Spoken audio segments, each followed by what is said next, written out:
शिव शिवा नमः। आप सभी शिव भक्तों का बहुत बहुत स्वागत। देवी शिवा आप पर सदैव अपनी कृपा बनाए रखे, यही मेरी हृदय से कामना है। आइए शुरू करते हैं शिव पुराण के कैलाश संहिता को और जानने का प्रयास करते हैं कि कैलाश संहिता की इस कथा के माध्यम से ऋषि मुनि हमें क्या संदेश देना चाहते हैं। टॉपिक है ऋषियों का सूत जी से तथा वामदेव जी का सकंद से प्रसन्न प्रणवार्थ निरूपण के लिए अनुरोध।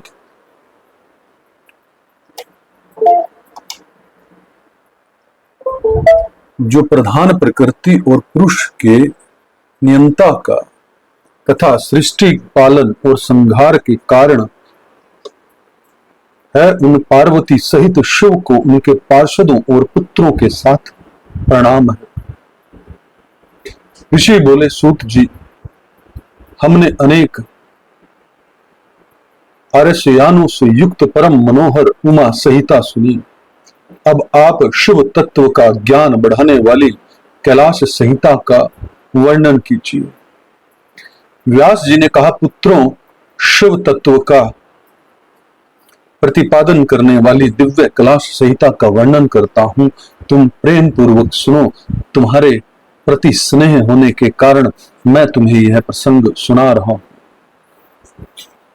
इतना कहकर व्यास जी ने काशी में मुनियों के तथा सूत जी के संवाद, व्यास मुनि संवाद, शिव पार्वती संवाद, शिव जी के द्वारा पार्वती के प्रति संन्यास पद्धति, संन्यासचार, संन्यास मंडल, संन्यास पद्धति, न्यास, वर्ण पूजन, प्रणवार्थ पद्धति आदि प्रसंगों का वर्णन करके पुनः ऋषिगण तथा सूत जी के मिलन एवं संवाद की अवतारणा करते हुए सूत जी के प्रति ऋषियों के प्रसन्न का यूं वर्णन किया। ऋषि बोले, महाभाग सूत जी, आप हमारे श्रेष्ठ गुरु हैं, अतः यदि हम पर अनुग्रह हो तो हम आपसे एक प्रश्न पूछते हैं। श्रद्धालु शिष्यों पर आप जैसे गुरुजन सदा स्नेह रखते हैं। इस बात को आपने इस समय हमें प्रत्यक्ष दिखा दिया। मुने विरजा होम के समय पहले आपने जो वामदेव का मत सूचित किया था, उसे हमने विस्तार पूर्वक नहीं सुना। अब हम बड़े आदर और श्रद्धा के साथ उसे सुनना चाहते हैं। कृपा सिंधु आप प्रसन्नता पूर्वक उसका वर्णन करें। ऋषियों की यह बात सुनकर सूत जी के शरीर में रोमांच हो गया। उन्होंने गुरु के भी परम उत्कृष्ट गुरु महादेव जी को, त्रिभुवन जननी महादेवी उमा को तथा गुरु व्यास को भी भक्ति पूर्वक नमस्कार करके मुनियों को आद्वादित करते हुए गंभीर वाणी में इस प्रकार कहा। सूत जी बोले, मुनियों, तुम्हारा कल्याण हो। तुम सदा लोग सदा सुखी रहो। महाभाग महात्माओं, तुम भगवान शिव के भक्त और दृढ़ता पूर्वक व्रत का पालन करने वाले हो। यह निश्चित रूप से जानकर ही मैं तुम लोगों के समक्ष इस विषय का प्रसन्नता पूर्वक वर्णन करता हूं। ध्यान देकर सुने। पूर्व काल के रथंतर कल्प में महामुनि वामदेव माता के गर्भ से बाहर निकलते ही शिव तत्व के ज्ञाताओं में सर्वश्रेष्ठ माने जाने लगे। ये वेदों, आगामों, पुराणों तथा अन्य सब शास्त्रों के भी तात्विक अर्थ को जानने वाले थे। देवता, असुर तथा मनुष्य आदि जीवों के जन्म कर्मों का उन्हें भली भांति ज्ञान था। उनका संपूर्ण अंग भस्म लगाने से उज्जवल दिखाई देता था। उनके मस्तक पर जटाओं का समूह शोभा देता था। वे किसी के आश्रित नहीं थे। उनके मन में किसी वस्तु की इच्छा नहीं थी। वे शीत उष्ण आदि द्वंद्वों से परे तथा अहंकार शून्य थे। वे दिगंबर महाज्ञानी महात्मा दूसरे महेश्वर के समान जान पड़ते थे। उन्हीं के जैसे स्वभाव वाले बड़े बड़े मुनि शिष्य होकर उन्हें घेरे रहते थे।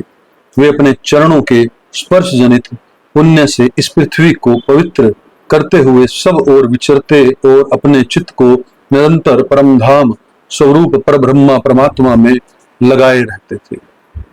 इस समय घूमते हुए वामदेव जी ने मेरु के दक्षिण स्थिकर कुमार संग में प्रसन्नता पूर्वक प्रवेश किया, जहां मयूर वाहन शिव कुमार ज्ञान में शक्ति धारण करने वाले समस्त असुरों के नाशक और सर्वदेव वंदित भगवान स्कंद रहते थे। उनके साथ उनकी शक्तिभूता गजावल्ली भी थी।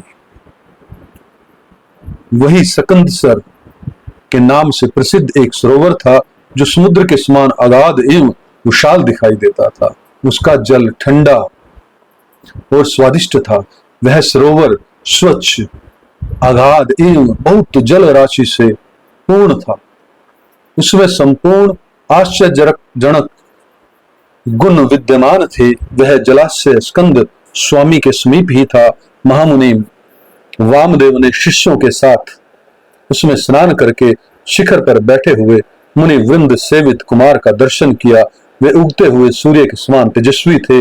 मोर उनका श्रेष्ठ वाहन था। उनके 4 भुजाएं थी।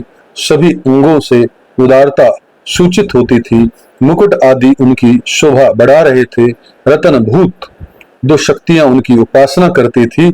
उन्होंने अपने 4 हाथों में क्रमशः शक्ति, कुकुट, वर और अभय धारण कर रखे थे। स्कंद का दर्शन और पूजन करके उन मुनीश्वर ने बड़े भक्ति भाव से उनका सत्वन आरंभ किया।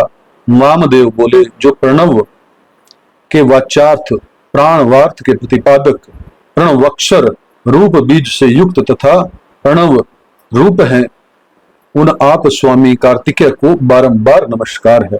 वेदांत के अर्थभूत ब्रह्मा ही जिनका स्वरूप है, जो वेदांत का अर्थ करते हैं, वेदांत के अर्थ को जानते हैं और नित्य विदित हैं, उन स्कंद स्वामी को बारंबार नमस्कार। समस्त प्राणियों की हृदय गुफा में प्रतिष्ठित गुह को नमस्कार, जो स्वयं गुहा है, जिनका रूप गुहा है, जो गुहा शास्त्रों के ज्ञाता हैं, गुप्त, उन स्वामी कार्तिकेय को नमस्कार। प्रभु, आप अणु से भी अत्यंत अणु और महान से भी परम महान हैं। कारण और कार्य अथवा भूत और भविष्य भी ज्ञाता है। आप परमात्मा स्वरूप को नमस्कार है। आप स्कंद माता के गर्भ से च्युत हैं। स्कंदन गर्भ से सकलन ही आपका रूप है। आप सूर्य और अरुण के समान तेजस्वी हैं। परिजात की माला से सुशोभित मुकुट आदि धारण करने वाले आप स्कंद स्वामी को सदा नमस्कार है। आप शिव के शिष्य और पुत्र हैं। शिव कल्याण देने वाले, शिव को प्रिय हैं और शिवा और शिव के लिए आनंद की निधि है। आपको नमस्कार है। आप गंगा जी के बालक, कृतिकाओं के कुमार, भगवती उमा के पुत्र, सरकंडों के वन में शयन करने वाले हैं। आप महान बुद्धिमान देवता को नमस्कार है। षडक्षर मंत्र आपका शरीर है। आप 6 प्रकार के अर्थ का विधान करने वाले हैं। आपका रूप 6 मार्गों से परे है। आप षडानंद को बारंबार नमस्कार है।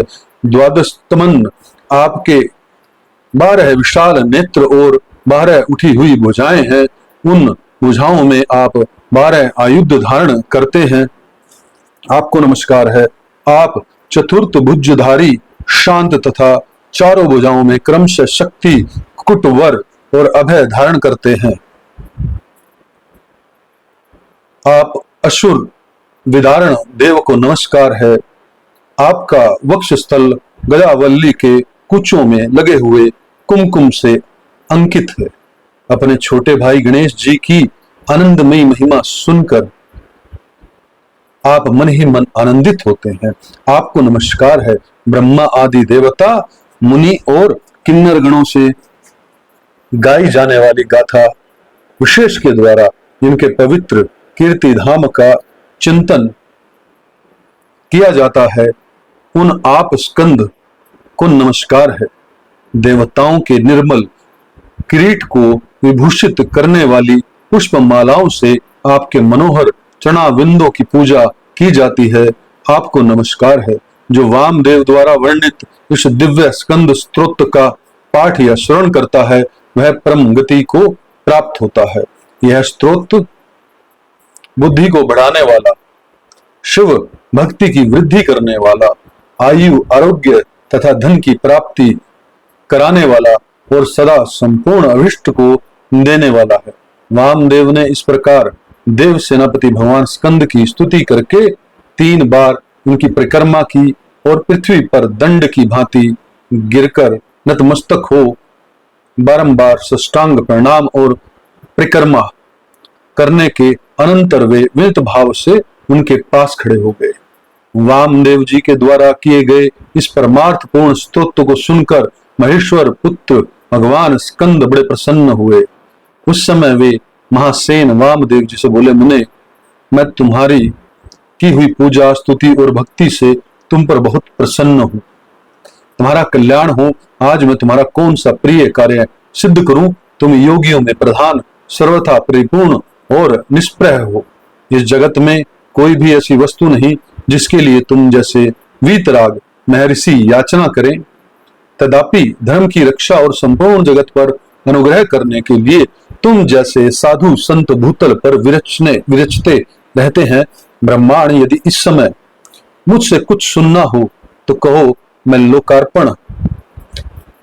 लोक पर अनुग्रह करने के लिए उस विषय का वर्णन करूंगा। स्कंद जी की यह बात सुनकर महामुनि वामदेव ने विनतावंत हो मेघ के समान गंभीर वाणी में कहा।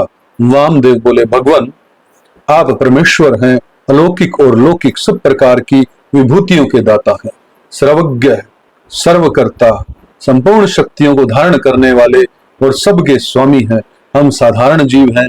आप परमेश्वर के समीप बोलने की शक्ति या बात करने की योग्यता हम में नहीं है। तदापि यह आपका अनुग्रह है कि आप मुझसे बात करते हैं। महाप्राज्ञ, मैं कर्तार्थ हूं, कण मात्र विज्ञान से प्रेरित हो आपके समक्ष अपना प्रसन्न रख रहा हूं। मेरे इस अपराध को आप क्षमा करेंगे। प्रणव सबसे उत्तम मंत्र है, वह साक्षात परमेश्वर का वाचक है। पशुओं जीवों के पाश बंधन को छुड़ाने वाले भगवान पशुपति ही उसके वाचार्थ है। ओमकार ही यह प्रत्यक्ष दिखने वाला समस्त जगत है। यह सनातन श्रुति का कथन है।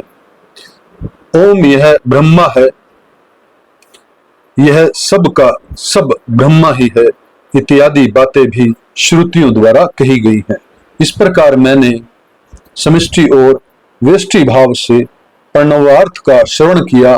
तात्पर्य यह है कि समष्टि और व्यष्टि सभी पदार्थ प्रणव के ही अर्थ हैं। प्रणव के द्वारा सबका प्रतिपादन होता है। यह बात मैंने सुन रखी है। महासेन, मुझे कभी आप जैसा गुरु नहीं मिला, अतः कृपा करके आप प्रणव के अर्थ का प्रतिपादन कीजिए। उपदेश की विधि से तथा सदाचार परंपरा को ध्यान में रखकर आप हमें प्रणवार्थ का उपदेश दे। मुनि के इस प्रकार पूछने पर स्कंद ने प्रणव रूप 38 श्रेष्ठ कलाओं द्वारा लक्षित तथा सदा असर्वभाग में उमा को साथ रखने वाले और मुनिवरों से घिरे हुए भगवान सदाशिव को प्रणाम करके उस श्रेय वर्णन आरंभ किया जिसे श्रुतियों ने भी छिपा रखा है। यह कथा यहीं पर समाप्त होती है। अगली कथा में जल्द आपसे मिलते हैं। इस कथा को सुनने के लिए मैं आभार व्यक्त करता हूं। यह कथा हमें बहुत कुछ सिखा रही है। हमारे जीवन में कुछ ना कुछ परिवर्तन इस कथा को सुनने मात्र से जरूर होगा, चाहे वो सूक्ष्म तल पर हो, हमें समझ अभी ना आए, लेकिन समय आने पर जरूर समझ में आए। इतना अद्भुत इस कथा के अंदर भगवान स्कंद का जो है गुणगान किया गया, स्तोत्र का पाठ किया गया, उनके अति आभारी हूं। परमपिता परमेश्वर शिव और शिवा से प्रार्थना कि आप पर सदैव कृपा बनाए रखें। आभार, आभार, आभार।